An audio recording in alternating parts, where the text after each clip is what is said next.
அனைவருக்கும் வணக்கம்.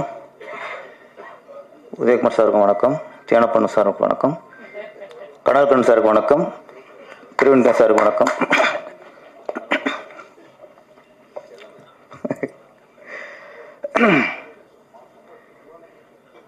இந்த விழாவில் தொகுப்பாளராக நட்புக்காக தொகுத்து வழங்கி கொண்டிருக்கும் செந்தமிழ் சார் அவர்களுக்கு, இயக்குனர் செந்தமிழ் சார் அவர்களுக்கு வணக்கம். இது நட்பின் பிரதிபலிப்பு, ரஞ்சித் சாரோட நட்பு. இதில் பாடலாசிரியர் எல்லா பாடலும் அவர் தான் இருக்காரு, அதுக்கு என்னுடைய வாழ்த்துக்கள். இப்போ நாங்களாம் இப்போ எங்கள் படத்தில் நாங்கள் பாட்டு அளிப்போம், எங்கள் படத்தில் நாங்கள் பாட்டு அளிக்கிறதுலாம் பெரிய விஷயம் இல்லை, அது எங்களுக்கு நாங்களே கொடுத்துக்கிற வாய்ப்பு. இன்னொருத்த படத்தில் பாடலாசிரியர் வாய்ப்பு கொடுத்தா தான் அவர் முழு பாடலாசிரியர். நாங்கள் ஆசைக்கு அளிக்கிறது தானே. இது வந்து ரஞ்சித் சார் உங்கள் மேலே உள்ள நம்பிக்கையில் உங்களுக்கு அந்த வாய்ப்பை கொடுத்துருக்குறாரு. அதனால் நீங்கள் ஒரு முழு பாடலாசிரியராக வெற்றி அடைஞ்சிருக்கீங்க. அந்த ஃபஸ்ட்டு அந்த அப்பா சாங் சென்டிமெண்ட் ரொம்ப, அது ஒரு சினிமா பாட்டு மாதிரி இல்லை. அதில் என்ன அதில் புதுமைனா, ரொம்ப ஒரு அழுத்தம் கொடுத்து இல்லாமல் சாதாரணமாக ஒரு வில்லேஜில் ஒரு பாட்டு மாதிரி தெரிஞ்ச தவிர ஒரு திரைப்பட பாடலுக்கான இலக்கணத்தை மீறி அழகாக ஒரு பாசத்தின் பதிவு. இசையமைப்பாளருக்கு வாழ்த்துக்கள். அப்புறம் அந்த டியூட் சாங், அதுவும் வரிகள்லாம் சிறப்பாக இருந்துச்சு. அதில் ரஞ்சித் சார் என்ட்ரி கொடுத்தோடனே அவர் அறிமுகம் போது எப்படி இருந்தாரோ அப்படியே இருக்கார். ஆமாம், ஃபேஸ் பழிச்சுன்னா அதே ஒரு மலர்ச்சி, அதே ஒரு புத்துணர்ச்சி, அந்த சிரிச்ச முகம். இவர்கிட்ட பிடிச்சதே நடிகரில் கேஆர்ஜா, நடிகரில் ரஞ்சித் சார். ஒரு புன்னகை மன்னன். எங்கே பார்த்தாலும் சரி, எப்போ பார்த்தாலும் அதில் வந்து ஒரு சோர்வு இருக்காது, எப்போவுமே ஒரு கவலை இருக்காது. அந்த தங்க சொல்ல அது ஒரு ஆம்பளை ஸ்னேகா, ஆம்பளை கேஆர் விஜயா, நீங்கள் என்ன வேணா வச்சுக்கலாம். ஓகே, ஆமாம், ஆம்பளை நயன்தாரா வச்சுங்க. இப்போ என்ன இப்போ சொல்கிறீங்க, திருசா வச்சுங்க. இப்போ என்ன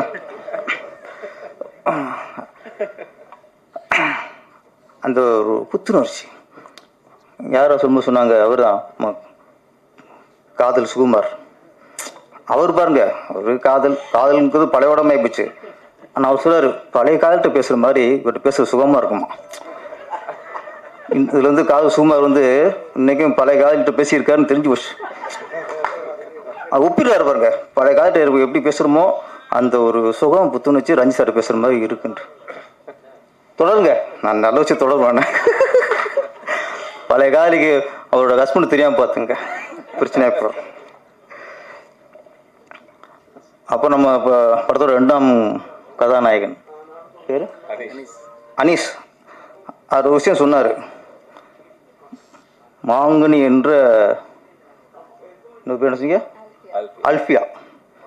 ஆமாம், அவளை பிடிச்சி இழுக்கும்போது அவள் கையில் ரத்தம் வச்சுனார்.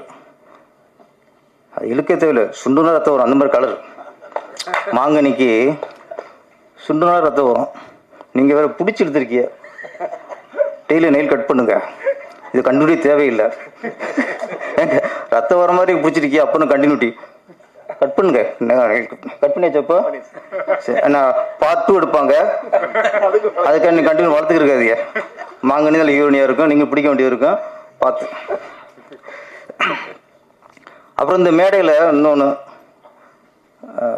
நிறைய அந்த நன்றியோட வெளிப்பாடு, விசுவாசத்தோட வெளிப்பாடு. நீ பார்த்தா ரஞ்சித் சார் எந்த அளவுக்கு ஒரு நல்ல நடிகர், நல்ல ஒரு மனமுள்ள நடிகர் அப்படிங்கிற எடுத்துக்காட்டு. இவரை வைத்து இயக்குனர்லாம் வந்திருக்காங்க. நேசம் புதுசு வேலுமுருகன் சார், ஒரு மறுமலர்ச்சி பாரதி சார், செந்தமிழ் வந்து சிந்துநதி பூ இயக்குனர் செந்தமிழ் வந்து நிகழ்ச்சியை தோற்று வாங்கியிருக்காரு. இது எல்லாமே நட்புக்காக வந்திருக்காங்க. இதுதாங்க இந்த நிகழ்ச்சியில் மிகப்பெரிய அதிசயம். நன்றியோடு வந்திருக்காங்க பார்த்தீங்களா. அதுதான் இன்னைக்கு சினிமாவில் இல்லாமல் இருக்கிற விஷயம் இங்கே இருக்கு. முதல்ல வாழ்த்துக்கள் சார். ஏன்னா இப்போ எந்த அளவுக்கு ரஜினி சார் நல்லவராக இருந்தால், நல்ல எண்ணம் உள்ளவராக இருந்தால், நன்றியை மறக்காதவராக ஒரு நடிகராக இருந்தால், இன்னைக்கு நன்றியோடு இருப்பதும் பெரிய விஷயமா இருக்குது சினிமாவில். அதுக்கு சாட்சி, அதுக்கு ஆதாரம் தான் அவருடைய இயக்குனர் எல்லாமே இங்கே வந்திருக்காங்க. முதல்ல எந்த நடிகர் தன்னை வைத்து இயக்கிய இயக்குனரை மதிக்கிறாரோ அவன் தான் முதல் நல்ல நடிகர். இல்லைன்னா வெறும் நடிகர், சம்பாதிக்க நடிகர், அவ்வளோதான். ஃபஸ்ட்டு மனுஷனாக இருக்கணும்ல. ஒரு நல்ல மனுஷனாக இருக்காரு, நல்ல நடிகராக இருக்காரு. இப்போ அடுத்த அவதாரம் இயக்குனர். கரெக்டான நேரத்தை கரெக்டான முடிவு எடுத்திருக்காரு. ஏன்னா இப்போ நிறைய இயக்குனருக்கு நடிகர் ஆகிட்டாங்க. சமுத்திரகுணி சார் பிஸி ஆகிட்டார். கௌதமன் சார் நல்ல அழகான மென்மையான கதை எடுத்துருந்தார். ஆமாம், அது பாரு. அடுத்து அவர் கௌதமன் சார் அவர் நடிகர் ஆகிட்டார். ஆமாம், தேனப்பன் சார், ஆமாம், கனல் கண்ணன் அவர் அவர் காவிய நடிகர். ஆமாம், தேனப்பன் ஓவிய நடிகர். ஒரு கனல் கண்ணன் காவிய நடிகர். ஆமாம், அந்த காவியத்தை விடவே மாட்டார். அந்த இடம் பதிவு உயர்ந்துட்டு அந்த காவியத்தை வச்சுட்டு வர பாருங்க, துண்டு போடுறாரு பாருங்க, யாரும் வேற உட்காரக்கூடாதுன்ட்டு. அப்போ எந்த அளவுக்கு அவர் விவரமான ஆளாக இருக்காரு. ஆமாம், அதனால் அவர் காவிய நடிகர். இப்படி நிறைய பேர். இப்போ எங்கள் இயக்க சங்க தலைவர் R Udayakumar sir call sheet tight ஆகிடுச்சு. நாளைக்கு நான் பட ஆரம்பித்தா கூட கால் ஷீட் கேட்டு வாங்கக்கூடிய நிலைமையில் இருக்கார். அவ்வளோ பிஸி. லோக்கல் இருக்கிறதே இல்லை. கேட்டால் நான் பாண்டிச்சேரியில் இருக்கேன், கோயம்புத்தூரில் இருக்கேன், ஹைதராபாத்தில் இருக்கேன். இந்தளவுக்கு சங்க தலைவர் மட்டும் இல்லை, நடிகர் தலைவர் ஆயிடுவார் போல கொஞ்சம் இதில். அந்தளவுக்கு நடிகர் ஆயிட்டார்.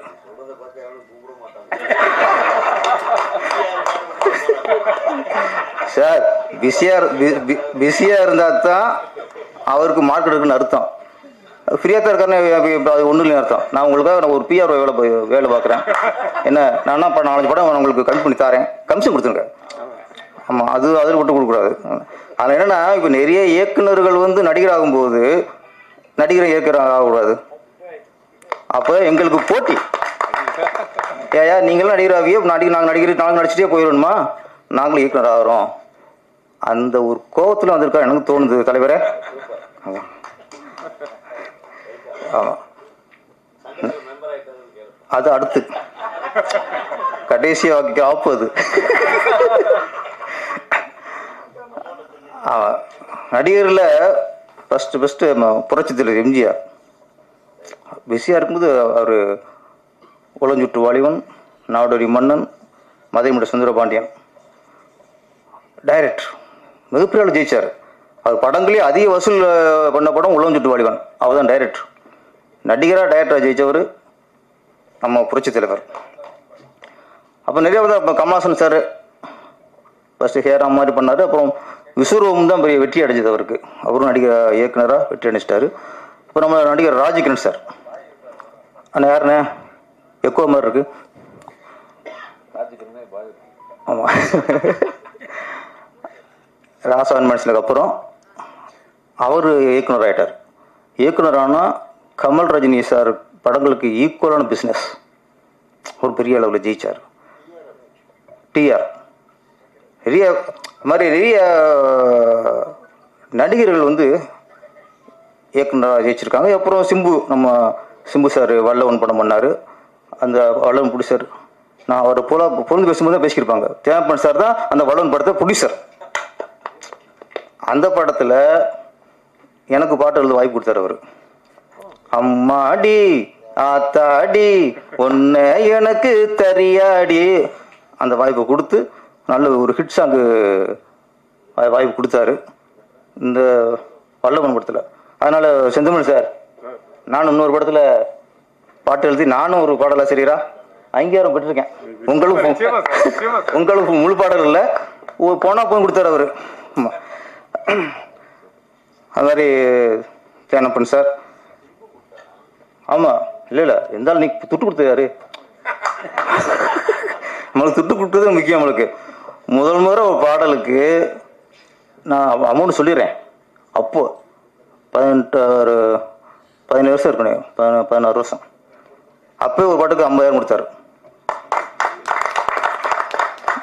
நான் வந்து இன்கம் டேக்ஸ் இதில் என்ன எவ்வளோன்னு தெரியல, குறிப்பிட்டு தெரியல, மாட்டினாலும் பரவாயில்ல.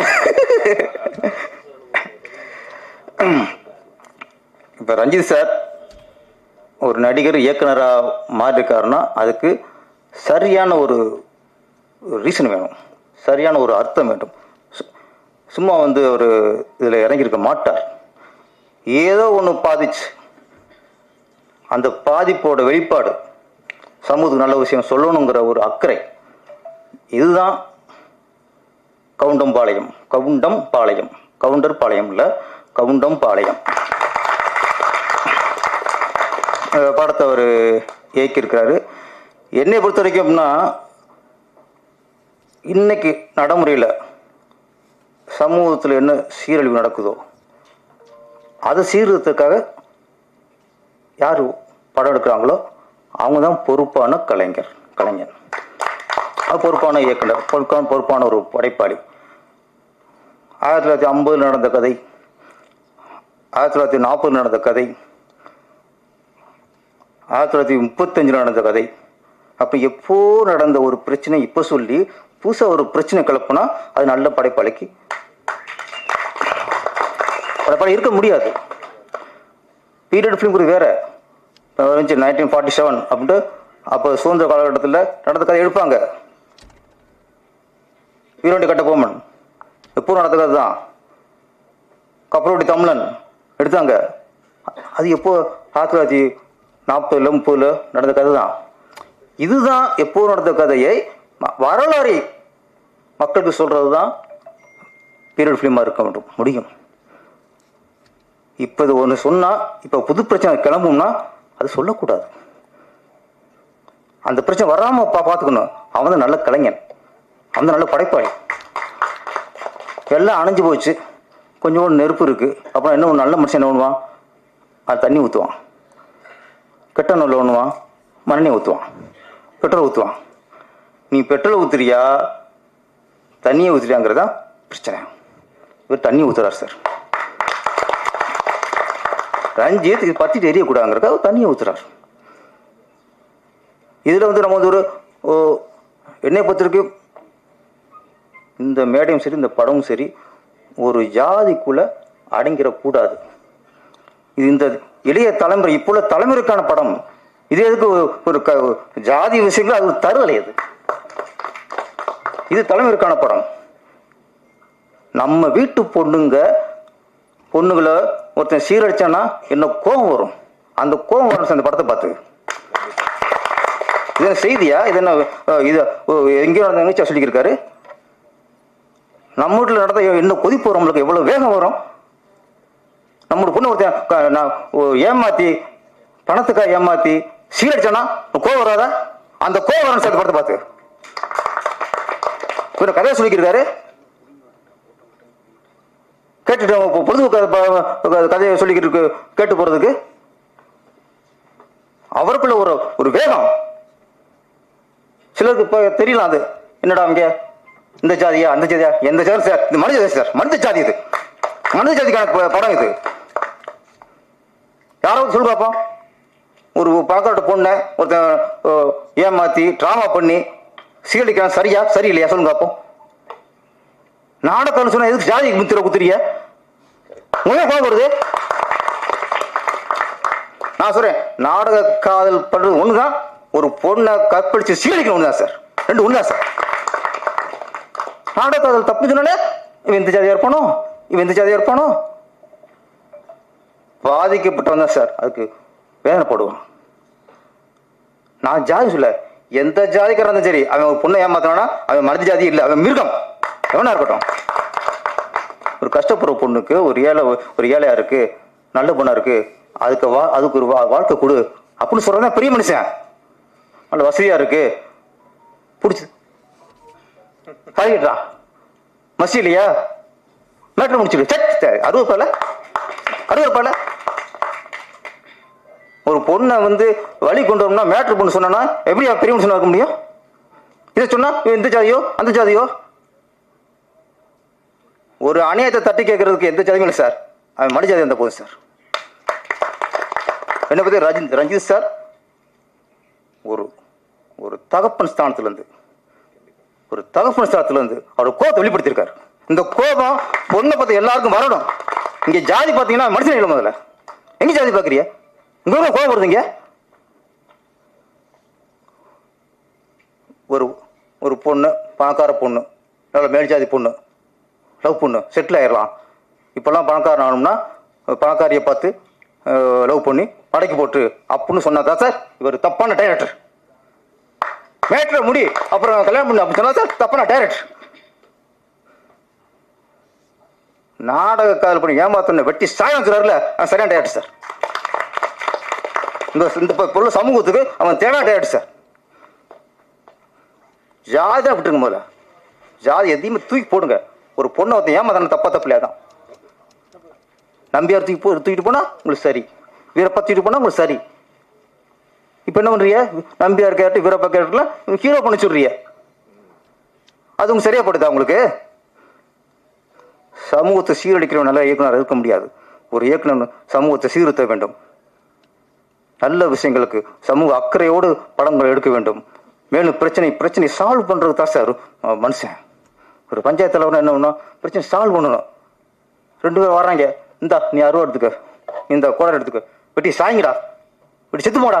அவன் நல்ல பெரிய மனுஷன் இருக்க முடியும், அவனுடைய நாட்டாம இருக்க முடியும், அவனுடைய பஞ்சாயத்து தலைவர் இருக்க முடியும். சால்வ் பண்ணணும். பிரச்சனைக்கு சுமூகமான ஒரு தீர்வு உண்டாக்கணும். அவன் தான் படைப்பாளி. வியாபாரியா இருக்காதியா. சினிமாவில் யாரும் வியாபாரியா இருக்காதியா. உங்க வியாபாரத்துக்கு நீங்க பொழைக்கிறதுக்கு சைஸ் ஜாதியோ மதத்தை மூலமாக்காதீங்க. சமூக அக்கறை மூலமாக்குங்க. இல்லையா அழகா பொழுதுபோக்கு பண்ணிடுங்க, தப்பே இல்லை. காமெடி பண்ணிடுங்க, தப்பே இல்லை. ஒரு குடும்பம் பண்ணிடுங்க, தப்பே இல்லை. கவுண்டம்பாளையம் இது ஒரு பேரு பிரச்சனை. இது வந்து அரசாங்கத்தோட பிரச்சனை. அப்படி பார்த்தா கோபிச்செட்டிப்பாளையம், கோபிச்செட்டின்னு வருது, செட்டியாராது தூக்குங்க. எங்க ஜாதி பார்க்குறியா?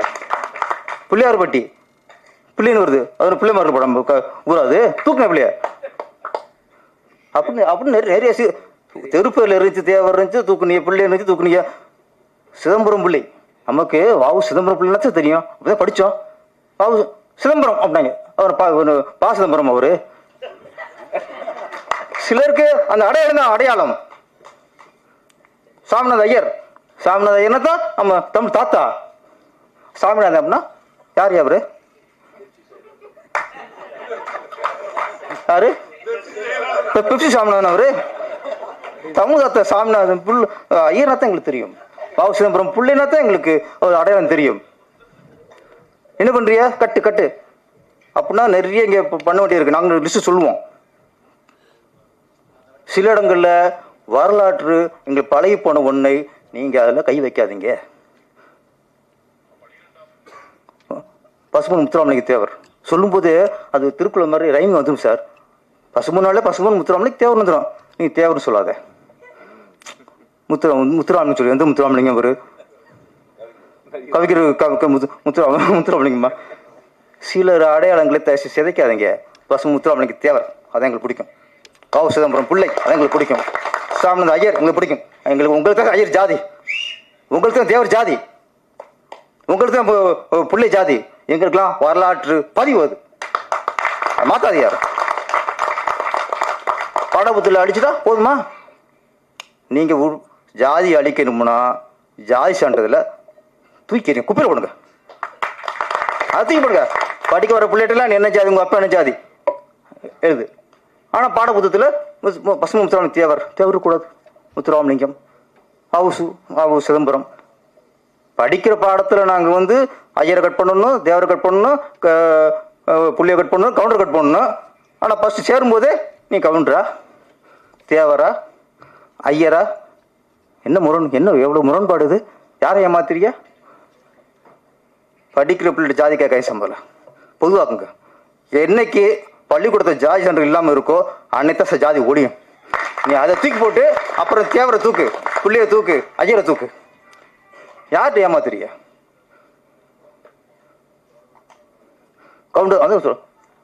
கவுண்டம்பாளையம் இந்த மாதிரி நிறைய ஊர் இருக்குது. செட்டியில் சேர்த்துருக்கு, பிள்ளை நிறைய ஊராக இருக்குது. அது கலைக்கலாம், அப்புறம் அப்போ கலைச்சிக்கலாம். இப்போது இந்த படம் என்னை பொறுத்த வரைக்கும் நான் ட்ரெயிலர் பார்த்தேன். விவசாயிங்கிற புனிதமான வார்த்தை. விவசாயங்கிறது மாதிரி அதை விட எந்த தொழிலும் இல்லை சார். தொழிலே ரொம்ப புனிதமானது விவசாயம். அது டைலாக் கூட அது விவசாயிகளை தூக்கலாம் என்ன தோணுச்சு. விவசாயம் பண்ணுற வயிற்று விவசாயம் பண்ணுங்கிறது அவுத்து விவசாயம் பண்ணுறது அது விவசாயங்கிற வார்த்தையை தப்பு எனக்கு வரைக்கும். அது வார்த்தை வரக்கூடாது. என்ன அது நம்ம இவ்வளோ பேசுகிறோம்ல, கொஞ்சம் குறை சொல்லிடணும். நான் விவசாயங்கிறது நம்மளோட உயிர் சார், நம்மளுடைய மூலதனம் சார். அதுக்கு அது ஒப்பிடக்கூடாது. இருந்தாலும் வில்லங்கிறதுனால அதில் விவசாயம் பண்ணு அப்படிங்கும்போது அது விவசாயம் இருக்க முடியாது. அது விஷத்தை விதைக்கிறது. விவசாயத்தை விதைக்கிறது. ஆனால் இந்த படம் ஒரு உண்மையிலேயே நடிகர் ரஞ்சித் சார் அவர்கள் இன்னைக்கு இயக்குனர் ரஞ்சித் மாடியிருக்காரு. சும்மா ஏதோ ஜாலியாக படம் எடுக்காமல் நல்ல விஷயத்த சொல்லியிருக்கிறாரு. இந்த படம் மிகப்பெரிய வெற்றி அடைஞ்சு சமூக விழிப்புணர்வு உண்டாக்கணும். குறிப்பாக பொண்ணை பெற்றவங்க பூரா அந்த படத்தை பார்க்கணும். பொண்ணு எந்த அளவுக்கு ஏமாறுவாங்க, எப்படி சீலிஞ்சு போகிறாங்க, எந்த வழியெல்லாம் இருக்குங்கிறத அவங்களுக்கு இந்த படம் சொல்லணும்னு நான் நினைக்கிறேன். அதனால் இது காதல் படம் இருந்தால் காதல் எல்லாம் பார்க்கலாம். இது நாடக காதலை பற்றி படம். அதனால் முக்கியமாக பெற்றவங்க தான் பார்க்கணும், மற்றவங்களும் பார்க்கணும். எல்லாரும் பார்த்து இந்த படத்தை வெற்றி அடைய வைப்போம். நன்றி, வணக்கம். நன்றி சார். அடுத்து எங்கள் இயக்குனர் சங்க தலைவர், பாடலாசிரியர், நடிகர், இயக்குனர் ஆர் வி உதயகுமார் அவர்களை பேச வைக்கிறோம்.